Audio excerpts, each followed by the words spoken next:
Nesse vídeo nós vamos fazer uma luz com detecção de movimento, ou seja, passa alguém, ela liga, fica um tempo ligado e depois desliga. E para isso nós vamos usar esse componente, ele é um detector de movimento, né? PIR.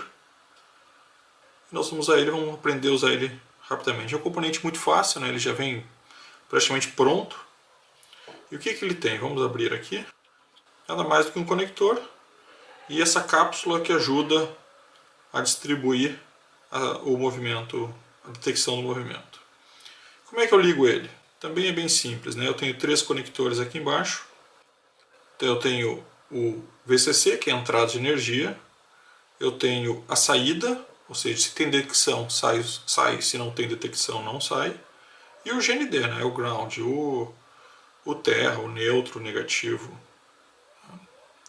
Então o negativo de um lado, detecção de movimento e energia. Do outro lado eu tenho, desse lado aqui, o tempo, que eu quero que fique a luz acesa, e desse lado aqui a sensibilidade, ou seja, se eu preciso de mais movimento para uma massa maior do movimento para ele ativar ou não. Então eu defino a sensibilidade por aqui, até para evitar falsos positivos, né? Pequenos movimentos ativar. Bom, olhando aqui o nosso sensor, qual é a dificuldade de trabalhar com um sensor desse? Existem diversos modelos de sensores e eles têm algumas características um pouco diferentes. Então sempre é interessante olhar no datasheet ou no documentação onde vocês compraram esse sensor para ver se realmente a posição dos pinos são essas, tá? Qual é a entrada de energia dele. Por quê? Esse aqui, por exemplo, tem escrito aqui, onde é o ground, o VCC e o out. Mas alguns nem estão escritos. Uma coisa que aqui, por exemplo, não está escrita é a entrada de energia de quantos volts. Qual é a tensão que ele trabalha. O padrão deles é de 4,5 a 12. Mas eu já vi alguns falar em 3 a 5, outros falar de 5 a 20, 5 a 30. Então eu tenho que cuidar para não ter erros e não queimar. Eu vi um agora também que trabalhava somente com 12 volts, mas ele tinha um desenho um pouco diferente, né? Então não vou considerar. Pensando nisso, a melhor solução é usar sempre 5 volts. Sendo 5 volts, aí eu não tenho erro, né? Qualquer um deles deve funcionar. Tá? Então esse é o nosso detector PIR, detector de movimento PIR. Como é que a gente vai trabalhar com ele? Bom, primeiro nós vamos trabalhar com 5 volts, né? Então eu vou pegar a protoboard aqui, vou pegar alguns fiozinhos para a gente poder fazer a conexão do sensor, para que a gente possa testar se ele funciona. Estou trabalhando com uma entrada de 5 volts. E o que nós vamos fazer? Bem simples.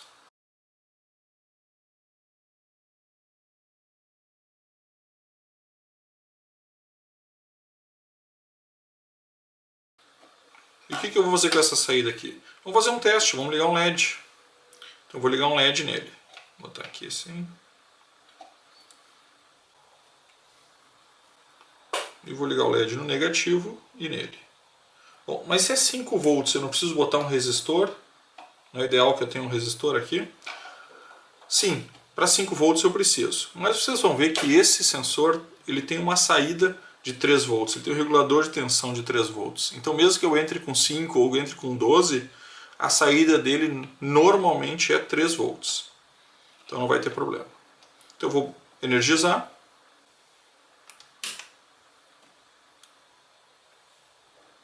Desligou. Quando eu passo a mão na frente, ele liga.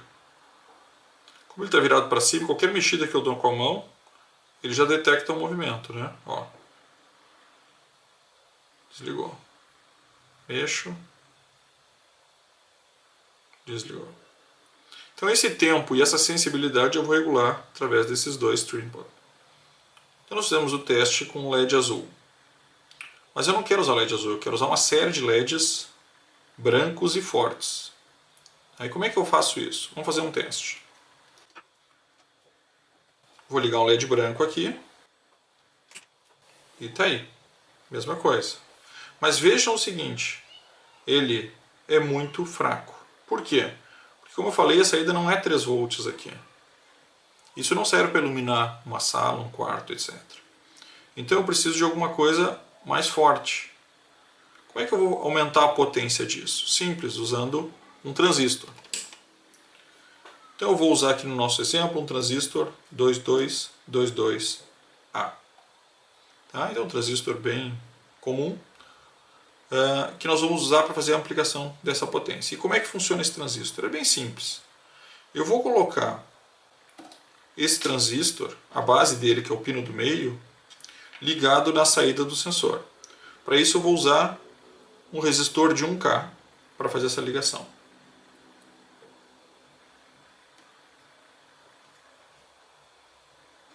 Então a base do transistor eu liguei através do resistor de 1K na saída do pino. O primeiro pino, o pino 1, que é o emissor, eu vou ligar direto no negativo.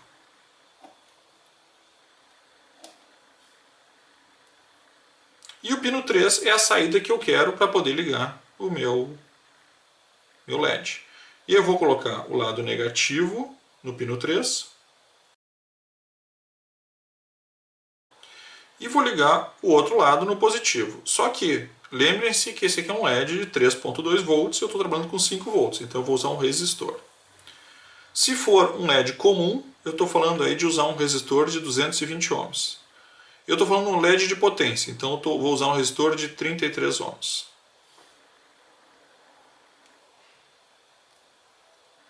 E está pronto. Esse é o circuito. Bem simples, ou seja, eu estou usando simplesmente um transistor, como é o padrão dele, para ampliar a potência.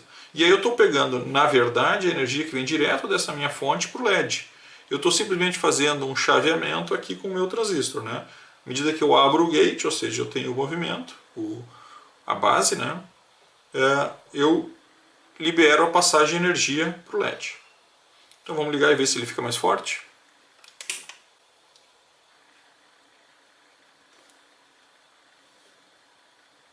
Bem mais forte, né?